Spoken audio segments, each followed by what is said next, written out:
ይህንን ቪዲዮ እስከ መጨረሻ ከተከታተላችሁ ዩናይትድ ያለበትን ችግር ከማንም በላይ ትረዳላችሁ ብዬ አስባለሁ። ኮፒ ሊንክ ሪፖስት እያደረጋችሁ እስከ መጨረሻው ተከታተሉ። ሐሳብ አስተያየታችሁን ኮሜንት ላይ እኔ በህይወቴ የዩናይትድ ደጋፊ እንደዚህ በቃ የመጨረሻ ጥግና ጥግ ይዞ የተለያየ ሐሳብ ይዞ ሲከራከር አይቻል አቅም እዚህም ቲክቶክ ላይ እናንተና ነሮቢ አበሻይ በጣም 80% የሚደርሰው ደጋፊ ይመስለኛል አሞሪምን ደግፎ ባለቤቶቹን በጣም እየተናገረ ነው። እኔ አንተና ሮቢ ሁሉንም ማከብራቸው ሰዎች ስለሆኑ ነው መልስ የምሰጠው እንጂ በጣም ብዙ የሚሳደባለ ማለት ነው ሐሳብ መግለጽ የማይችልና እንደኔ ደግሞ ኢኒዮሶችን ከሩበን አሞሪም ኢኒዮሶችን አምናቸዋለሁ ነው የምለውና አንተነህም የጠየቀው ጥያቄ አለ ነሮቢም የጠየቁት ጥያቄ አለ እኔም ጥያቄ ጠይቃቸዋለሁ። እስቲ ከቻላችሁ በቪዲዮ መልሱልኝ ማለት ነው። በዚህ ሰዓት ዩናይትድን እያስተዳደረ ያለው ማን ነው? እስቲ ብትነግሩኝ ደስ ይለኛል። ምክንያቱም ለዩናይትድ 10 ምናምን ዓመት ውድቀት ኢኒዮሶችን ተጠያቂ እያረጋችሁ እያየው ነው። በቃ ከዚህ በኋላ ዩናይትድ ተስፋ የለውም፣ ሁሌ የሚያረጋው ነገር አንድ አይነት ነው ምናምን እስከዛሬ ያደረጉት እኮ ኢኒዮሶች አይደል? ገና አንድ ዓመታቸው ነው ኢኒዮሶች ከመጡ ምን ስራ ሰርተዋል የሚባለውን ራ ብትነግሩኝ ደስ ይለኛል። ኢኒዮሶች ከመጡ የሰሩት መጥፎ ስራና የሰሩት በጎ ስራ እንደው ኢኒዮሶች መወቀስ ካለባቸው በአንድ ዓመት በሰሩት ስራ ነው እንጂ 10 ምናምን ዓመት ዩናይትድ ግሌዘሮች ላጠፉት ነገር ለምንድን ነው ኢኒዮሶች የሚወቀሱት? ግሌዘር አውት ሚሉ ላይ ይቻለው ሩበን አሞሪም ተባረረ ብሎ እኔ ግሌዘሮች የሰሙን ላይ መስለኝም ሩበን አሞሪም መባረሩን ከዚህ ሚና ወጥተዋል። ግሌዘሮች 100% የእግር ኳሳዊ ነገሩን ከተቆጣጠሩት አንድ ዓመት አልፏል። ግሌዘሮች አያገባቸውም እዚች ጋር ኢኒዮሶች በሰሩት በአንድ ዓመት ስራ በሰሩት ነው የሚወቀሱት። አንተነህም የሰራውን ቪዲዮ አይቻለሁ ዛሬ ሉዊስ ቫን ሃል ሲወጣ፣ ጆዜ ሞሪኒዮ ሲወጣ፣ ራግኒክ ሲወጣ፣ ኦሌ ሲወጣ ተናግሮ ነው የወጣው። ምን ፈልጎን ተጫዋች እያመጡልኝ አይደለም ችግሩ ከነሱ ነው ምናምን ብሏል። እነሱ እኮ ኢኒዮሶቹን ያቋቸዋል ነው እነ ሉዊስ ቫን ሃል አያቋቸውም እኮ ኢኒዮሶችን። ክርስቲያኖ ሮናልዶም ተናግሮ ነበር ችግሩ ከማናጀር አይደለም ብሏል። እሱ አያቋቸውም፣ አይተዋወቁም። እነሱ የሚያወሩት ስለ ግሌዘርስ ነው፣ ስለ ኤዱድ ዋርድ ነው ያወሩት። ለምንድን ነው ኢኒዮሶች ላይ አምጥተን ምን ለጥፈው? ለምን ባለቤቶች ሁሉ ጊዜ የሆነ ነገር በተሰራ ቁጥር ባለቤት ለምንድን ነው የምንለው? ለምንድን ነው አሰልጣኝስ ማይወቀሰው? ገብቷቸዋል አይደል? ምንም የሚገናኘው ነገር የለም። ዩናይትድ በሰር አሌክስ ፈርጉሰን ጊዜ ማለት ነው በቃ ሰር አሌክስ ፈርጉሰን አሰልጣኝ ብቻ አይደለም ማናጀር ብቻ አይደለም እንደ ባለቤትም ነው ዩናይትድን ሲቆጣጠር የነበረው። ስፖርቲንግ ዳይሬክተር፣ ቴክኒካል ዳይሬክተር ምናምን አብዛኛው ነገር ላይ ማለት ነው ብዙ ድምጽ የነበረው ሰር አሌክስ ፈርጉሰን ነው። ውሳኔዎችን የሚያስተላልፈው ሰር አሌክስ ፈርጉሰን ነው የነበረው።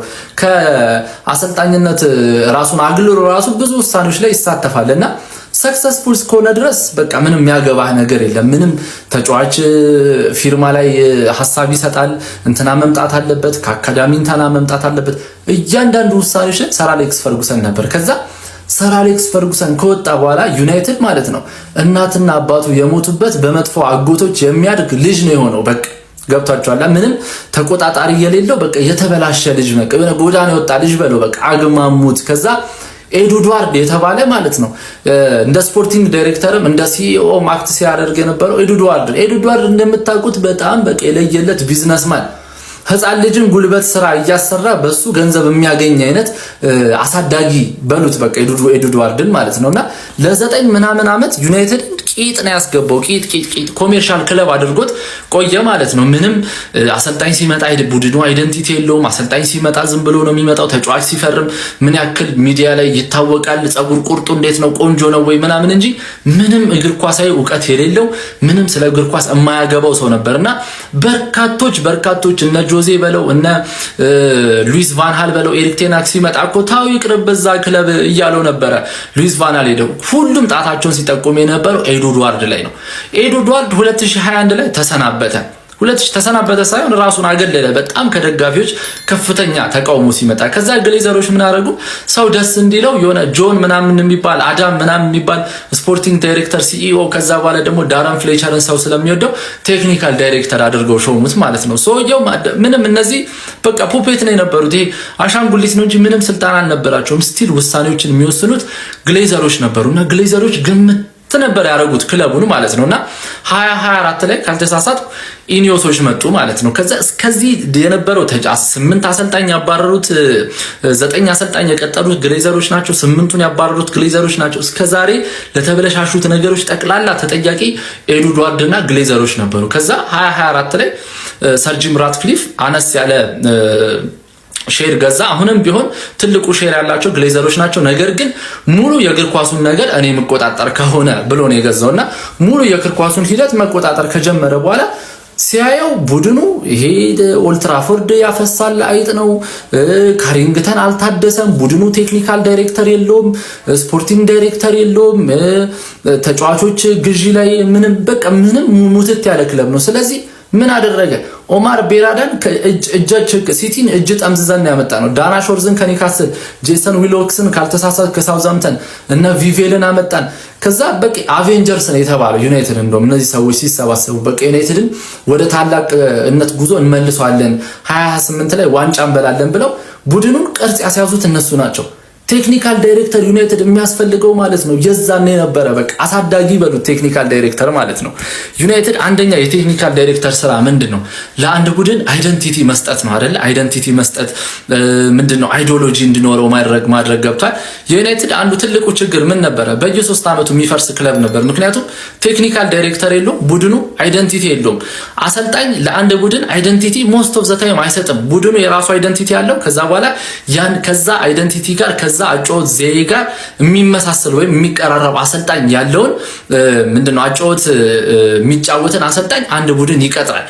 እንደዛ ነው። አሁን እኮ ሲቲን በነገራችን ላይ ፔፕ ጋርዲዮላ አይደለም መጥቶ ፖሴሽናል ፉትቦል ነው መጫወት ያለባችሁ ብሎ የነገራቸው። እነሱ ኦልሬዲ ለ10 ለ15 ዓመት ፖሴሽናል ፉትቦል ነው የምንጫወተው፣ ለእንደዚህ አይነት አጨዋወት የሚሆን አሰልጣኝ ማን ነው ብሎ ሲፈልጉ ፔፕን አገኙ። ከፔፕ ጋር ሰሩ ነው። እንደዚህ አይነት አካሄድ ነበር መሄድ የነበረበት። ዩናይትድ ምን አረገ? ሞይስን ቀጠረ። ከዛ በኋላ ሞይስ የራሱን ቲም ሰራ፣ ፈረሰ። ከዛ በኋላ የኔ አይዲዮሎጂ ፖሴሽናል ፉትቦል ነው ብሎ ሉዊስ ቫን ሃል መጣ፣ 2 ዓመት ሰራ።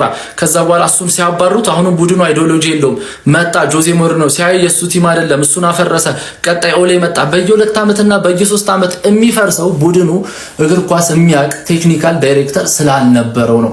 አሁን ዩናይትድ እግር ኳስን የሚያውቅ ቴክኒካል ዳይሬክተር አለው፣ ስፖርቲንግ ዳይሬክተር አለው ነው ኦማር ቤራዳሉ።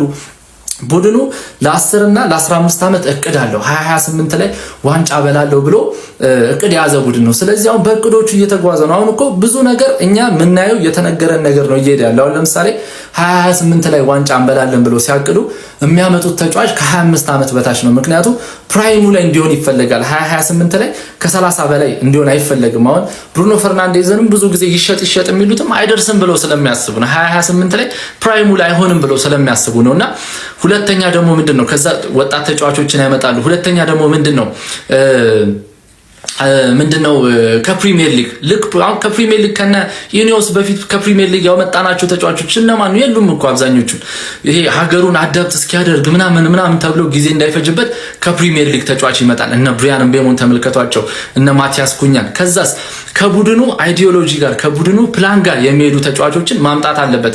እንደዚህ አይነት ቡድን ውስጥ መጫወት አለባቸው። እነ ወልቭዝ፣ እነ ብሬንትፎርድ፣ እነ ጄሰን ዊልኮክስ እና እነ አሞሪም ይዘውት ከነበረው ፕላን ጋር ተቀራራቢ አጨዋወት የሚጫወቱ ቡድኖች ስለነበሩ እነዚህ ተጫዋቾች ሲመጡ ቶሎ ኤፌክቲቭ ሆኑ አይደለ? እነዚህን ፕላኖች እያስኬዱ ነው ያሉት። ቴክኒካል ዳይሬክተር ከሌላ የሚቆነጥጥ ሰው ያስፈልጋል። ውጤት ሲጠፋ ለምን የሚል ሰው ከላይ ማኔጅ የሚያደርግ ሰው ያስፈልጋል። አሁን ማርኮ ሲልቫ ከፍሎሃም ነጥብ ስንጥል እኔ አንጀቴን ያሳረኝ የዛኔ ነው ከቪቬል ጋር ጻ ውስጥ የገባው ተባለ። በጣም የነሱ አጫወት በጣም ይሄ ጨዋታ ቀሎን ነበር፣ የነሱን አጫወት ገምተን ነበር፣ እንደዚህ እንደሚያደርጉ አውቀን እንደዚህ ያደርገናል ሲሉ በጣም ፕሪዲክተብል እየሆንን ነው፣ መቀየር ያለብን ነገር አለ ብለው ተወያይተዋል። ገብቷል። እንደዚህ የሚቆነጥጥ ሰው ያስፈልጋል ስህተት ስትሰራና ትክክለኛው እጅ ላይ ነው ዩናይትድ ያለው ብዬ አስባለሁ። እነ ሰር ጂም ራትክሊፍ ስህተት ሰርተዋል። ያው በነ ዳና ሾርዝ ጉዳይ በነ ኤሪክ ቴናግ ጉዳይ በጣም ተወቅሷል። ኤሪክ ቴናግ እንዴት ኮንትራት ይሰጠዋል? መቆየትስ ሲቆይ ነገር ግን አዲስ ኮንትራት በመስጠታቸው ነው 10 ሚሊዮን ምናምን የከፈሉት እንደ ካሳ ማለት ነው። ይሄ ትልቅ የሚያስወቅሳቸው። ከዛ ዳና ሾርዝን በቀጠሩ በ5ኛው ወር አባረሩ። ይሄም ሌላ የሚያስወቅሳቸው ነገር ነውና ብዙ የሚያቆሰቆሳቸው ነገሮች አሉ። ግን ለ15 ዓመት ለዩናይትድ ውድቀት ኢኒዮሶችን ተጠያቂ ማድረግ ልክ አይደለም። እኔ ዩናይትድ ትክክለኛ መንገድ ላይ ነው ብዬ ነው ማስበውና እነ ኢኒዮሶች ላይ ተስፋ የቆረጥኩ ቀን ማለት ነው ዩናይትድ ላይ ተስፋ እቆርጣለሁና እኔ ሩበን አሞሪም ባይባረር ደስ ይለኝ ነበር። ነገር ግን ባለቤቶቹን እንደዚህ ሐላል ሚዲያ ላይ ተናግሮ ያልተባረረ አሰልጣኝ አላቅም። አትሊስት ውጤት ቢኖር እሺ፣ ውጤት ሳይኖርም ባለቤቱን ተናግሮ ስለተባረረ ምንም ማድረግ አይቻልምና ቤላ ግሪያችን ሌላ ማልስማማበትን ሐሳብ ይዞ መጣና እኔ ቤላ ግሬ የምወደው ወንድሜ ነው ምናምን እና የማንቼ ደጋፊ ወንድሞቼ ምንድነው ሩበን አሞሪም ስለወጣ በማንቼ እንደዚህ ተስፋ ቁርጥ ያላችሁት ስለ እኔ ማርያምን ማንንም ላጽናና ምናምን አይደለም የራሴ ሐሳብ ነው በቃ ማምንበት ሐሳብ ስለሆነ ነው ይዤ መጣሁት እንጂ እኔም ተስፋ ብቆርጥ እንደሁሉም ደጋፊ በቃ ተስፋ ቆረጥኩ ብዬ መጣ ነበር ግን አብዛኛው ደጋፊ ተስፋ የቆረጠበት ሐሳብ ውሃም ያነሳ አይደለም አሁን ቤላ ግሬም ሰር ጂም ራትክሊፍ 5 ከባድ ህጎች አሉ እነዚህን ህጎች የምንከተል ከሆነ ቶፕ የሚባሉ አሰልጣኞችን አናገኝም በቃ በነ ቦርንሞዝ ምናምን በቃ እዛ አካባቢ አሰልጣኞችን እየፈለግን ልንርመጠመጥ ነው በሚል ተስፋ በቆረጠ ስሜት ቪዲዮ ሰርቶ አየውና ሳያቸው ህጎቹን አረ ዩናይትድ እነዚህን ህጎች በተከተለ ብዬ መመኛቸውና እነዛን ህጎች በመከተሉ ደስ ያለኝ ህጎች ናቸው እነ ሞደርን ፉትቦል ላይ እነ ፒኤስጂ እነ ሪያል ማድሪድ እነ ባርሴሎና እነ ማንቸስተር ሲቲ አርሰናልም አሁን እየተከተለው ያሉት ህጎች ናቸውና ለምን እንደደበራቸው አላቅም ቤላም ለምን እንደደበረው አላቅም እነዚህን ህጎች እናያቸው እስቲ መጀመሪያ ከ25 ዓመት በላይ ያሉ ከ25 እድሜያቸው ከ25 ዓመት በላይ ያሉ ተጫዋቾችን አለማስፈረምና ሁለተኛው ደግሞ ጋላክቲኮችን አለማስፈረም ነው ይሄ እኮ በጣም ትክክለኛ አካሄድ ነው ፒኤስጂ ለረጅም ዓመት እነዚህን ነገር ተከትሎ በጋላክቲኮና በእድሜያቸው በገፋ ተጫዋቾች ሞክሮ አቅቶት ወደዚህ ህግ መጥቷል እነ ሰርጂዮ ራሞስ እነ ዝላታን ኢብራሂሞቪች እነ ኤዲሰን ካቫኒ እነ ሊዮናል ሜሲ ጨምሮ እነ ኔይማር ጁኒየርን እነ ኪሊያን ምባፔን ጨምሮ ይሄ እድሜያቸው በገፋና በጋላክቲኮ ሞክሮ ሲያቀተው አሁን ከሉዊስ ኢንሪኬ ጋር የሚገርም ፕላን ይዘው በወጣት ተጫዋቾች የተመኙትን ባሎን ዶርና ቻምፒየንስ ሊግ አሳኩ በነ ዊሊያም ፓቾ በነ ማነው ስሙ በነ ኑኖ ሜንዴሽ በነ ጆዋን ኔቬስ በነ ቪቲኒያ በነ ክሪቻ ካቫራትስኬሊያ በነ ዱዌ በነ ባርኮላ በነ ጎንካሎ ራሞስ በነ ዚያን ኤምሪ እነዚህ ሁላ ማለት ነው ከ25 ዓመት በታች ናቸው እነ ማነው እና አሽራፍ ሀኪሚ ራሱ ገና 28 ዓመታቸው ነው ገብቷቸዋል ይሄንን ተከትለው ነው እነሱም ይሄንን ውጤት ያመጡትና ይህ ከ25 ዓመት በላይ ተጫዋቾችን አያስፈርም ማለት ይሄ ሊትራሊ አያስፈርም አይደለም አስፈላጊ ሆኖ ሲገኝ ከዛ በላይ አሁን ለምሳሌ እነ ኩኛ ብራያን ቤሞ 26 ናቸው ኤክስፒሪየንስ በሚያስፈልግ ሰዓት ውድ ካልሆነ ደሞዙም ትልቅ ካልሆነ 31 ዓመትም ተጫዋች 28ም ልናስፈርም እንችላለን ማለት ነውና ሁለቱም ጋላክቲኮም አለማስፈረም ሌላው ደግሞ ሪሴል ቫልዩ ነው ዩናይትድ ለዘመናት የተቸገረው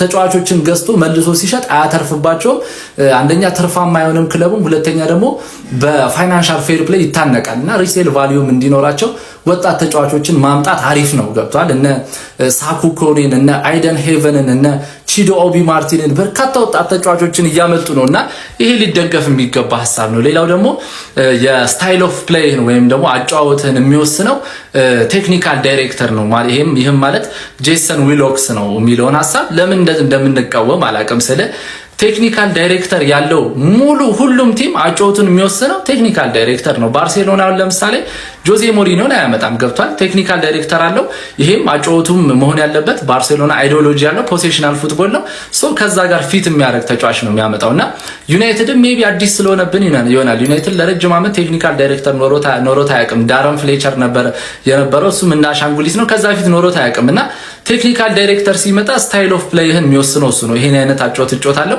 ሚስማማ ከሆነ አሰልጣኙ ይመጣል ማይስማማ ከሆነ አይመጣም ገብቷል ሚስማማ ከሆነ በአንድ መንገድ ይሄዳሉና ይህ ማለት እያንዳንዱ አሰላለፉ ላይ ምናምን ይፈተፍታል ማለት አይደለም ውጤት የጠፋ ግን ይጠይቃል ተጠያቂነቱ አሰልጣኝ ለቴክኒካል ዳይሬክተር ነው ቴክኒካል ዳይሬክተር ለስፖርቲንግ ዳይሬክተር ደግሞ ለሲኢኦ ሁሉም እያንዳንዱ ተጠያቂነት አለውና ውጤት ሲመጣ ይጠየቃል ተጠይቋልም ሩበን አሞሪም ተጠይቋል ይሄ ነገር ውጤት እያመጣ አይደለም ብታስብበት ተብሏል ገብቷል እነ ማርኮ ሲልቫ ወጥተው ተችተውታል እነ ጋሪ ኔቭል ምናምን ተናግረውታልና ያ መሆኑ ያ በጣም ያልተለመደ ነገር አለ እነ ፓፓ ፔሬዝ ሪያል ማድሪድ ቤት ያሰልጣኝ የምትበለው ሊወስንልህ ይችላል አሰላለፍ ይዘው መተው ማለት ነው ቴክኒካል ዳይሬክተሮች ማድሪድ ቤት በዚህ ግባ ሊሉ ይችላል ይሄ ዓለም ላይ የተለመደ ነው ስፓኒሽ ዩሮፒያን ሞዴል ነው የሚሉት እነሱ እንደውምና ይሄም ኖርማል ነገር ነው ተጫዋችም ስታስፈርም ጎረቤታችን አርሰናል እኮ አምና የተፈጠረው ነገር ክረምት ላይ እናውቃለን አርቴታ የሚፈልገው ሴስኮን ነው ኤዱ የሚፈልገው ደግሞ ጊዮኬሬስን ነው ኤዱ ገግሞ ጊዮኬሬስን አመጣ አርቴታ ግን ወጥቶ ሚዲያ ላይ እንዴት እንደዚህ ብሎ ኤዱን አልተቸማ በመጣለት የሚችለውን በጊዮኬሬስ እየሞከረ ነው ግን አብዛኛው ደጋፊ ሴስኮን ቢያመጣ ደስ ይለው ነበር። ልክም እንደሆነ አሳይቷል። ገብቷል። ይመርጥልሃል። ቴክኒካል ዳይሬክተር የምትፈልጉት ተጫዋች ይመርጥልሃል። አንተ ስላልክ ብቻ አይመጣልህም። አሁን ለምሳሌ ሩበን አሞሪምን ጆቫኒ ኮይንዳን ከሊዝበን ፈልጎ ነበር አይደለ? ሲያዩት 19 ዓመቱ ነው፣ ብዙ ወድ አይደለም፣ ከዩናይትድ እንትን ጋር አብሮ መሄድ ይችላል። ሰው ሊያመጡለት ነበር። እሱ ግን ቼልሲ መረጠና ይህ ማለት አሰልጣኝ ምንም አይነት ስልጣን የለውም ተጫዋች መረጣ ላይ ወይ ደግሞ ዝውውር ላይ ማለት አይደለም። እሱ ሊመርጥ ይችላል። ነገር ግን የመረጠው ተጫዋች ከቡድኑ ፕላን ጋር መሄድ ከሆነ አክሰፕት ይደረግለታል። ማይሆን ከሆነ ደግሞ ዝርዝሮች ያመጡለታል። እሱም ሪጀክት የማድረግ መብት አለውና እነዚህ 5 ህጎች በርካታ የአውሮፓ ቡድኖች የሚከተሉትና ሞደርን ፉትቦል ወደዚህ እየመጣ ነው። ይሄ በጣም ኋላ ቀረሽ አሰራር ፕሪሚየር ሊግ ላይ የቀረ ነው። ይሄ እንግሊሽ ሞዴል የሚባለውና ዩናይትድ ወደ ሞደርን እየመጣ ነው፣ ወደ አሪፍ እየመጣ ነው ብዬ ነው ማስበው በእነዚህ ህጎችና ብዙም ተስፋ ባትቆርጡ አሪፍ ነው። ከተሳሳትኩ ደግሞ እስቲ አርሙኝ። ሐሳብ አስተያየታችሁን ኮሜንት ላይ ኮፒ ሊንክ ሪፖስት ይሜ አሰልጣኝ ሩበን አሞሪም ማንቸስተር ዩናይትዶች ከሸኙ በኋላ ነገ በሚደረገው የበርንሊ ፕሪሚየር ሊግ ጨዋታ በጊዜው አሰልጣኝነት ቡድኑን እየመራ የሚገባው ዳረን ፍሌቸር የመጀመሪያ ጋዜጣዊ መግለጫውን አሁን ከደቂቃዎች በፊት ሰጥቷል። በቅድሚያም እንግዲህ ዳረን ፍሌቸር ጉዳት ላይ ስለሚገኙ ተጫዋቾች ተጠይቆ ይህንን ብሏል። ብሩኖ ፈርናንዴዝ እና ሜሰን ማውንት የተሻላቸውን እያደረጉ ነው፣ ለነገ ጨዋታ ይደርሳሉ ብለን እንጠብቃለን። ትሬኒንግ ከኛ ጋር አብረው ሲሰሩ ቆይቷል፣ ለነገው የበርንሊው ጨዋታ እንደሚደርሱ ተስፋ እናደርጋለን በማለት ምላሹ ሰጥቷል። እንደዚሁም ደግሞ ስለ ሩበን አሞሪም ሽኝትና እሱን ቡድኑን በአሰልጣኝነት ስለመረከቡ ተጠይቆ የሩበን አሞሪም ሽኝት ያልተጠበቀና ድንገተኛ ነበረ። ቡድኑን ለበርንሊው ጨዋታ ለማዘጋጀት እጅግ አጭር ጊዜ ነው የነበረኝ፣ ነገር ግን የቻልኩትን እያደረኩ እገኛለሁ። ነገር ግን በእንደዚህ አይነት ሁኔታ ውስጥ አልነበረም የማንቸስተር ዩናይትድ አሰልጣኝነትን መቀበል የፈለኩት። ሆኖም ግን ለኔ በዚህ ቦታ ላይ መገኘትና ቡድኑን ለጨዋታ መምራት ለኔ በህይወቴ በጣም ትልቅ ቦታ የምሰጠውና ኩራት ይሰማኛል። ማንቸስተር ዩናይትድ የምወደው ክለብ ነው በማለት ዳረን ፍሌቸር ለጋዜጠኞች ምላሹን ሰጥቷል። ዳረን ፍሌቸር በጊዜያዊ አሰልጣኝነት ቦታው ላይ ለተጨማሪ ጊዜ ስለመቆየቱ ተጠይቆም አሁን ላይ የበርንሊው ጨዋታ ብቻ ነው ትኩረታችን፣ እዚህ ቦታ ላይ ስለመቆየት አለመቆየቴ ገና የተወያየሁት ነገር የለም በማለት ምላሽ ሰጥቷል። ከኢኒዮስ አመራሮች ጋርም በዚህ ቦታ ላይ ለመቆየት ይችል እንደሆነ እንደተነጋገረ ተጠይቆ ፈጽሞ ከኢኒዮስ ጋር ምንም አልተነጋገርንም፣ ይህንን ጨዋታ በጊዜያዊነት መምራት ላይ ብቻ ነው ትኩረት የማደርገው፣ የበርንሊው ጨዋታ ብቸኛው ትኩረቴ ነው በማለት ምላሽ ሰጥቷል። ስለ ልጆቹና የዩናይትድ አካዳሚ ፍሬ የሆኑት ስለ ጃክ ፍሌቸርና ስለ ታይለር ፍሌቸር ተጠይቆ በነገው ጨዋታ ላይ ይሳተፋሉ አይሳተፉ የሚለው ነገር አሁን ላይ ቀድሜ ልነግራችሁ አልችልም። ከቡድኑ ጋር ልምምድ አድርገዋል፣ ነገር ግን ነገ የምንወስነው ይሆናል በማለት ምላሽ ሰጥቷል። ታዲያ በነገው የበርንሊው ጨዋታ ላይ እንግዲህ ዳረን ፍሌቸር በጊዜያዊ አሰልጣኝነት ማንቸስተር ዩናይትድን እየመራ ለመጀመሪያ ጊዜ በአሰልጣኝነት ጨዋታውን የሚያደርግ ይሆናል። ስለ ዳረን ፍሌቸር ጋዜጣዊ መግለጫ እንደዚሁም ደግሞ ስለ ነገው ጨዋታ ምን ታስባላችሁ? ሐሳባችሁን ኮሜንት ሴክሽን ላይ አጋሩኝ። እንደነዚህ የፈጣን እግር ኳስ መረጃዎችን በቀጣይም ለማግኘት የፕላስ ምልክቷን በመንካት የሜዳ ስፖርት ቤተሰብ ይሁኑ።